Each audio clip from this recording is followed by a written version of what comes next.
Olá pessoal, tudo bem? Primeiramente, me desculpem pelo sumiço, me desculpem por deixar o canal quase abandonado. Não tá totalmente abandonado, porque quem acompanha eu tô fazendo de vez em quando em shorts, só pra não deixar ele sem nada, né? Mas, de pouquinho em pouquinho eu vou voltando, tá? Hoje eu vim fazer um relato sobre algo que é muito importante, vai servir como alerta, principalmente para as gravidinhas. Aliás, eu acho que é só para as gravidinhas, na verdade, né? Esse alerta vai ser mais importante assim. Mas em breve estarei voltando com um videozinho de rotina, como as meninas têm me pedido. Inclusive, beijo minha amiga Nath, que tá sempre aqui desde o início, que nunca abandonou o canal mesmo sumindo. Eu posto um videozinho, ela tá lá presente. Então beijo a todas as meninas que ainda estão aqui, que estão acompanhando, que estão dando dica de vídeo. Muito obrigada, tá? Em breve eu vou estar fazendo um videozinho de rotina, mas mostrando uma coisa que eu vou fazer bem legal no quarto das crianças. Uma reforminha que eu vou fazer essa semana no quartinho das crianças e eu vou mostrar tudinho pra vocês, tá bom? Mas vamos ao que interessa. Hoje eu vim falar sobre atonia uterina, tá? Foi um problema que é grave, eu passei por isso e pode acometer muitas mulheres no pós-parto, tá? Inclusive muitas chegaram até mim aqui e no Instagram, que eu acabei fazendo amizades lá por causa do meu relato com a colestase. Graças a Deus, o meu relato com a colestase ajudou muitas gravidinhas a correr atrás de ajuda, a correr atrás de informação. Com isso, trouxe uma garantia de uma continuidade para a gestação e um bem-estar tanto para ela quanto para o seu bebê, tá? Porque a colestase, para quem não viu ainda, o vídeo vai estar, vou ver se deixo o vídeo linkado aqui embaixo, também para as futuras mamães, é uma doença gravíssima que pode acometer geralmente, na maioria das vezes, no terceiro trimestre de gestação e é muito perigoso, principalmente para o bebê, porque traz risco de morte fetal e parto prematuro. Tá bom? Então vamos ao que interessa. A atonia uterina nada mais é que uma hemorragia no pós-parto, pelo qual o útero não contrai. Quando a gente tem bebê, o nosso útero automaticamente ele começa a contrair para voltar do tamanho normal, porque ele triplica, duplica, triplica, ele aumenta muito o tamanho dele durante a gestação, tá? Porque o útero ele é pequenininho e ele fica bem grandão pra, né, carregar uma criança ali. E quando o neném nasce, tem que, após a expulsão do bebê ou após o parto cesárea, esse útero tem que começar a voltar ao seu eixo, tem que voltar ao tamanho normal e com isso o sangramento pode se manter, mas no nível controlado e normal, tá? No meu caso, o que aconteceu? Aconteceu nos meus dois partos, tá? No primeiro e no último. O primeiro, eu vou relatar ele porque foi o mais sério. Eu fui pro hospital, tá? Perdendo líquido já há 2 dias da minha filha, o qual, por erro médico, estavam me dando como se fosse secreção, como se eu estivesse perdendo secreção. E eu questionava sempre, é bolsa rota? Se vocês quiserem, eu posso falar também sobre bolsa rota aqui também, que eu passei. Gente, eu passei por tudo, vocês não têm noção. Se tem uma pessoa que tem experiência pra falar de diversos assuntos, parto, pós-parto, essa pessoa sou eu. Então vamos ao foco. Enfim, erraram, né? Eu tive bolsa rota e ficaram me diagnosticando. Enquanto eu perdia líquido, porque o bolsa rota ele faz ir saindo aos poucos o líquido. Ele não é igual quando a bolsa rota que sai de uma vez. E ficavam falando que era secreção. Eu indo pro hospital, secreção, mandavam pra casa. Aí até que no dia que a minha filha nasceu, fui a um outro hospital no qual diagnosticaram que era bolsa rota e me mandaram de volta para esse hospital que estavam me mandando para casa falando que era, né, secreção. E teve médica que ousou falar na minha cara que eu devia estar fazendo xixi e não sabia, mas enfim, eu já relatei isso aqui também. A médica me atendeu depois de muitas horas que eu cheguei de dia, ela foi atendida à noite. E ela constatou que eu estava com bolsa rota mesmo e eu estava 36 horas perdendo líquido, ou seja, era perigoso tanto para minha filha quanto para mim, porque poderia ter uma infecção. Enfim, optaram pelo parto cesárea, me levaram para o centro cirúrgico, fizeram o parto, beleza. Depois que terminou o parto, A médica saiu e eu fiquei com as enfermeiras. No que estavam... Era uma enfermeira e um enfermeiro, na verdade. No que estavam me passando pra máquina, o enfermeiro ficou nervoso. Ele falou assim, ó, ela não tá parando de sangrar? Cadê a doutora? E aí eu percebi que estavam me virando pra um lado e pro outro, acho que pra trocar o pano, que eles têm que ficar trocando o pano, que é onde tá caindo sangue, né? E me viravam pro lado e pro outro e nada. E aí eu falava, e a doutora? Chama a doutora, ela tá sangrando muito, ela não tá parando de sangrar. E ficou nessa agonia e chama a doutora e me vira pra um lado e me vira pro outro. Eu já agoniada, mas eu não conseguia falar porque eu estava bem fraca. Eu estava sonolenta, não sei se por causa da anestesia, se por causa da quantidade de sangue que eu estava perdendo. Eu estava muito fraca, eu só escutava. Eu não conseguia nem me mexer. Eles que me viravam pro lado e pro outro, parecia uma boneca, né? E chama a doutora e nada de doutora. Cadê a doutora? A doutora se mandou, foi embora. Enfim. Aparentemente, eles tiveram a impressão que meu sangramento parou. Falaram, não, estagnou, parou. Vamos levar lá pro pós-parto, né? Pra observação. Só que assim, quem já teve parto cesárea ou passou por alguma cirurgia, sabe que você vai pra uma observação, pra sala de observação e fica lá entre 1h30, 2 horas no máximo. Me colocaram num quartinho separado, geralmente todos os pós-cirúrgico que eu fui, tinha outras pessoas lá no pós, esse só era um quartinho, só eu tava nesse quartinho, e me colocaram em frente à sala de descanso dos médicos que ficaram com a porta aberta me olhando de lá.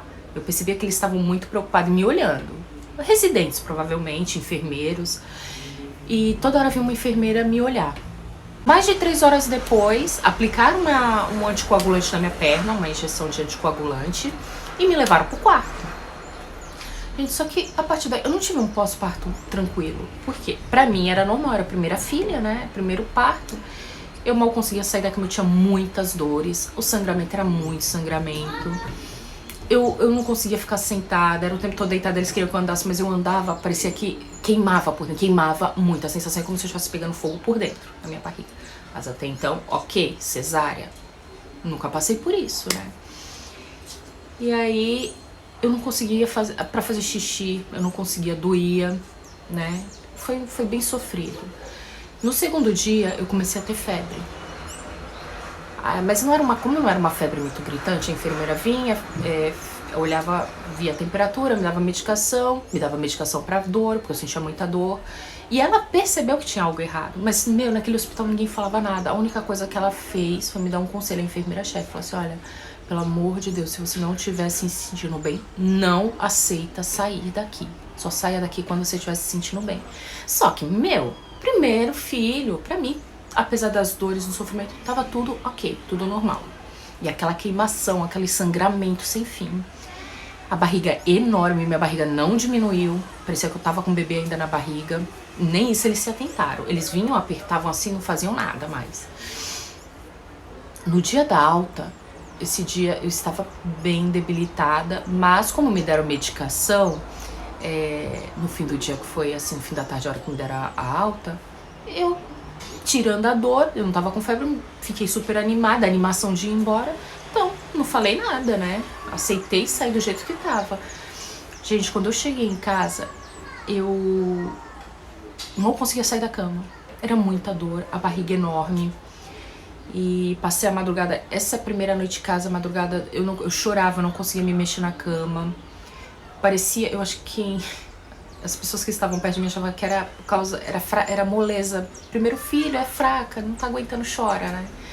No dia seguinte, eu fui levar minha filha na policlínica, que era perto de casa, fui me arrastando, porque eu nem andar direito eu conseguia, com a barriga enorme. Foquem sempre nisso, a barriga super inchada.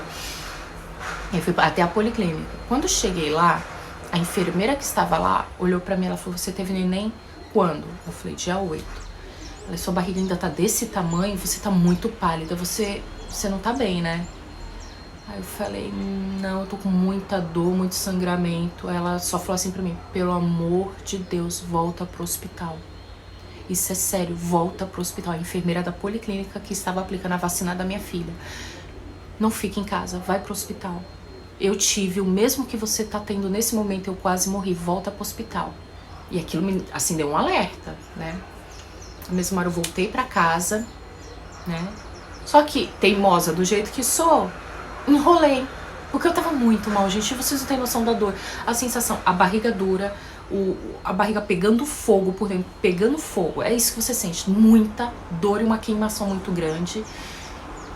E você sente muita fraqueza, eu tava muito fraca, então eu só queria ficar na cama. Só quando foi de madrugada, a dor piorou. Aí eu chorando, tava chovendo esse dia frio, né? Mês de maio, já tava chegando o inverno, outono, chegando o inverno, né? A gente foi pro hospital, eu e meu esposo. A gente chegou no hospital, era umas 6 horas da manhã. E aí a médica me atendeu, me examinou. Aí ela viu que tava saindo, a luva dela tava cheia de sangue e coágulos. Aí ela falou assim, olha, e viu que eu tava com febre. Ela falou assim, olha, se você tiver com o que eu estou pensando, eu vou ter que te internar. Aí eu comecei a chorar, desesperado, porque eu tava com uma filha recém-nascida, com quem minha filha ia ficar, né? Porque naquele momento eu achei que ela ia ser levada embora. E muito pesado, que eu lembro, foi muito sofrida. Foi a fase mais sofrida da minha vida, foi esse pós-parto. Então, ela falou assim, não, calma, vamos fazer o exame primeiro. E eu chorando, gente, eu chorei o tempo todo, eu chorei da hora que saí do hospital, quando eu tive alta a primeira vez, até o dia que eu tive alta novamente, que eu acabei sendo internada novamente. Eu chorei muito nesse hospital, nesse pós-parto. E aí ela me encaminhou para uma ultrassom, exame de urina e exame de sangue. Na ultrassom, quando eu fui pra ultrassom, enquanto a doutora tava fazendo o exame, ela só olhou assim pra tela, com cara de assustada, e falou assim, meu Deus. Ela falou assim, meu Deus. Eu olhei pra ela e falei, o que foi, doutora? Ela, calma, vai ficar tudo bem, tá? Ela só falou assim, vai ficar tudo bem, não se preocupa. Tá vendo? Tinha várias coresinhas saindo, que era um ultrassom que mostrava uns gráficos com cores onde tinha fluxo de sangue, onde tinha...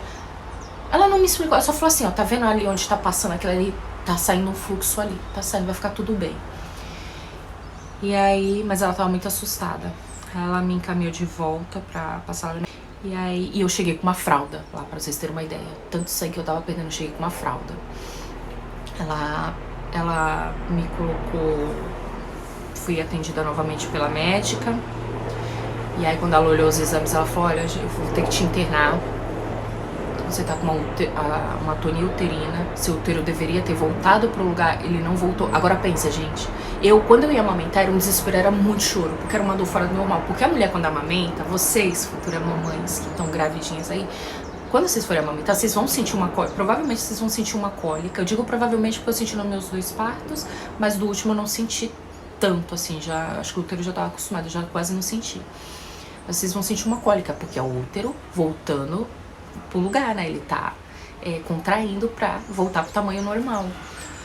Só que a dor que eu sentia, hoje eu penso assim, era pior porque o útero tava tentando contrair e não conseguia. Por quê? No ultrassom acusou que eu estava cheia de coágulos dentro do meu útero. Então ele não estava conseguindo voltar porque tinha muito coágulo, ele estava inchado, fora o sangramento. Então, penso, um útero cheio de coágulo tentando contrair. Olha o perigo que eu estava correndo em casa. Meu útero poderia se romper. Uma cesárea com o útero contraindo cheio de coágulo. O que poderia acontecer com o meu... um rompimento uterino, né? E aí... ela falou assim, eu vou ter que te internar, porque o seu útero ele não voltou, ele tá cheio de coágulo dentro, a gente tem que fazer alguma coisa. E eu comecei a chorar por causa da minha filha. Ela falou, mas não se preocupa que eu já conversei com o hospital e a sua filha vai ficar aqui com você. Gente, foi um pesadelo, né? Eu fiquei mais 3 dias lá. A partir desse momento, eu fui direto pra cama. Fiquei na cama, deitada, não podia levantar, com ocitocina na veia o tempo todo. Eles trouxeram até uma máquina que fica ali contando as horas, o tempo da ocitocina que é colocada na minha veia, né? Acabava uma bolsa, colocava... Agora imagina, gente, quem já fez parto normal induzido aí, que precisou de ocitocina pra dar a contração pro bebê nascer, sabe o quanto isso dói, né? Sabe o quanto isso é dolorido.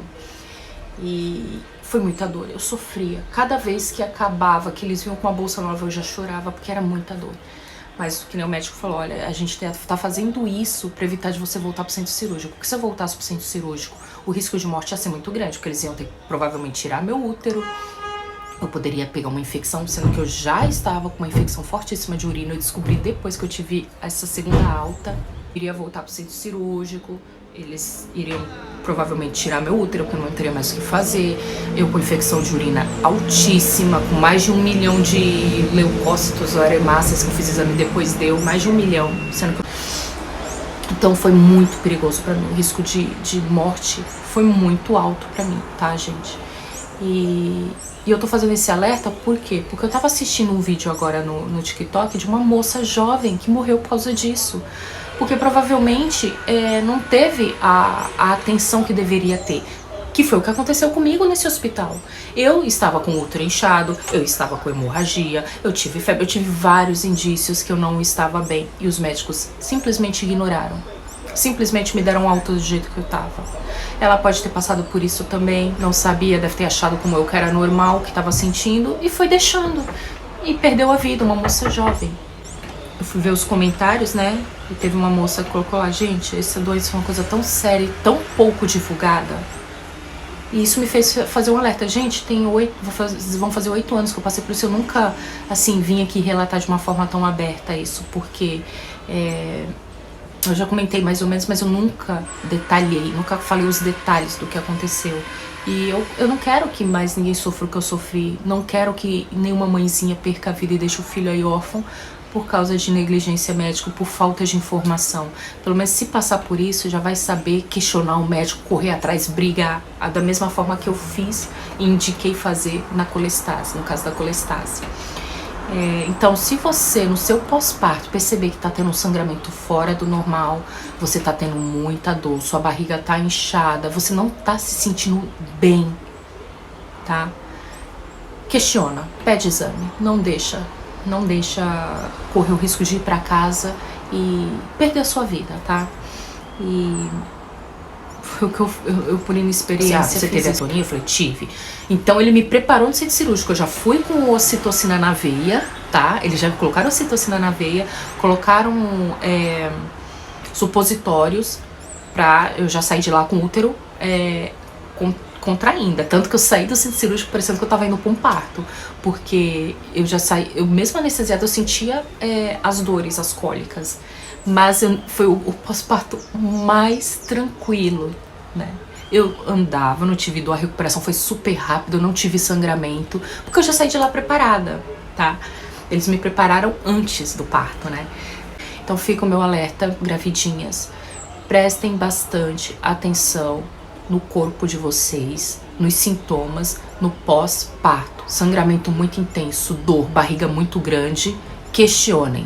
Não aceitem alta se vocês não tiverem certeza que vocês estão bem.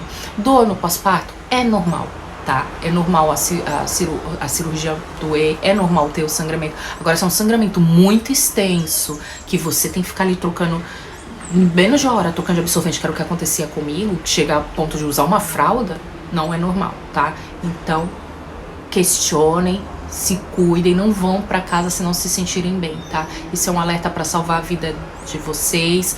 Passem adiante, porque se vocês conhecerem outras pessoas, outras mulheres grávidas, isso é muito perigoso, gente. A atonia uterina é muito grave, tá? Passem adiante, compartilhem um vídeo, mandem para as gravidinhas para alertar elas, porque se eu tivesse visto um vídeo desse quando eu estava grávida, eu não teria passado por isso, tá bom? Porque eu já estaria sabendo. Então vamos me ajudar, gente, a salvar vidas, porque eu estou gravando esse vídeo quase 8 anos depois, para não ver novamente o vídeo que eu vi hoje no TikTok da moça tão jovem, tão linda, que perdeu a vida por causa da falta de informação e da falta de atenção médica, tá bom? Muito obrigada quem assistiu por aqui, fiquem com Deus, em breve eu vou voltar com rotina pra vocês, tá? Beijinho, curtam o vídeo, compartilhem pra ajudar a salvar mais vidas, tá bom? Vocês curtindo e compartilhando, ajudando o engajamento, isso vai me ajudar a salvar mais vidas, tá bom? Muito obrigada, fiquem com Deus e até o próximo vídeo. Tchau, tchau!